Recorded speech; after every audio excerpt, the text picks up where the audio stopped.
The 2015 Playmate of the Year. Remember, Danny Mathers. I'm looking down at my notes here because there are some recent updates. So she was charged with misdemeanor invasion of privacy under California law, which makes it illegal to photograph an identifiable person without their permission. So you might remember Danny was at the gym on Snapchat. She snapped someone. She snapped a photo of someone, then posted on Snapchat, and she says, if I can't unsee this, you can't either. And it was of a 70-year-old woman who was nude, and she took a photo of her because she was body shaming. That's what people are calling it. She's body shaming and posting it on social media. So then she was charged, like I said, with misdemeanor. Now okay, so a judge has denied her attempt to avoid trial. That is the very latest. And so where do you guys stand on this? She obviously is trying to avoid trial. They're saying, no, this is going to happen because you, again, we're body shaming someone. When you're put in a position where you're a public figure, right? If you're 2015, I don't care what it is. Playmate of the Year, whether you like what she stands for or not, you're someone who's getting attention, and then people are looking to you for whether it be advice on maybe her body. She goes to the gym, oh, I want to look like her, this or that. People are listening and watching every step and everything you do. And I remember when this story first came out, I was in Vegas at the time working in news, and I thought the first reaction was like, and we'll get down on our kids because they don't know how to manage their antics on social media sometimes. Here we have adults who are doing the same thing. You are not setting the example in really body shaming a naked 70-year-old woman at the gym. How many times are we up in the gym? And yes, that's what locker rooms are for, to change and to feel comfortable. And woman to woman, I would hope that no woman would ever snap and my naked body's behind them and they have something to say about it. Yes, I think she should be charged. And trying to avoid trial, I don't know what obviously she's trying to get out of it. Yeah, I think that for this, first of all, for the woman who was photographed,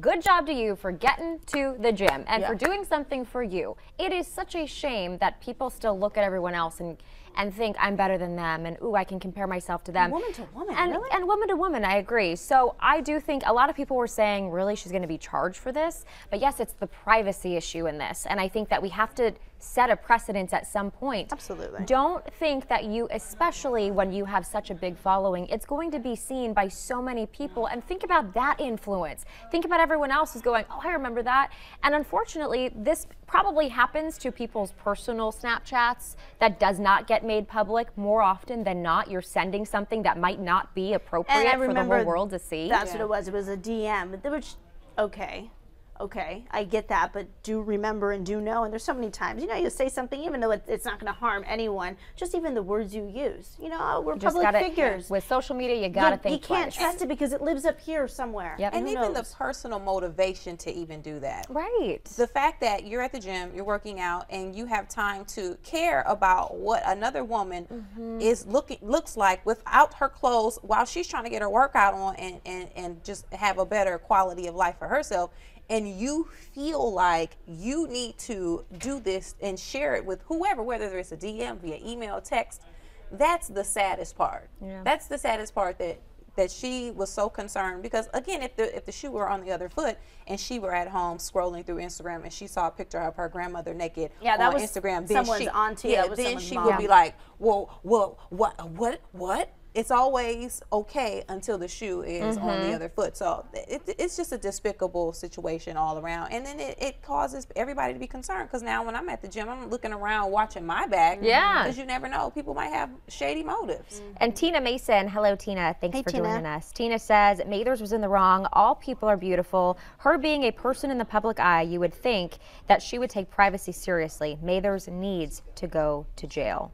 So that is a sentiment that I'm seeing a lot on these stories. I think that the fact that it escalated to a trial at all, I'm happy to see that they're not going to dismiss it. I think that it brings out the conversation still, and it keeps it going, that this was a big deal. And when there is not a precedent yet set, and you're the first one, you know, to come into play with something like this, you know, that's part of this too with social media.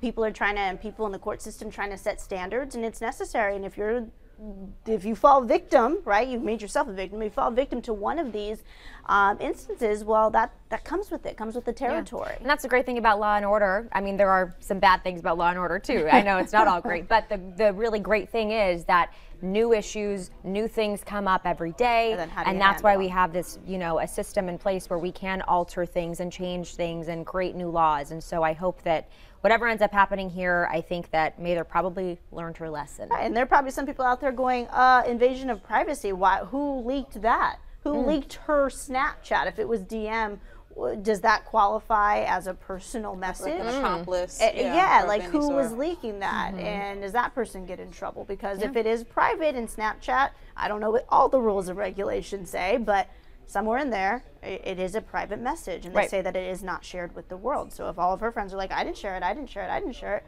something was leaked. Somebody did. So on the other side, I don't know. And this is creating a bigger conversation because besides this, in the recent years, we've heard situations where scorned boyfriends would leak nude photos of their ex-girlfriends or ex-wives, and they being held accountable or taken to court or sometimes getting some type of sentencing in regards to that. So revenge porn. Revenge porn. Yeah. So the whole conversation is changing, and this could be considered in the same vein because again, you took photos, you had photos of someone and you released them against their will, and it showed them in a very intimate and private space. So I think the conversation overall is changing, and I'm glad it is because nobody should have to go through this. No. It's ridiculous.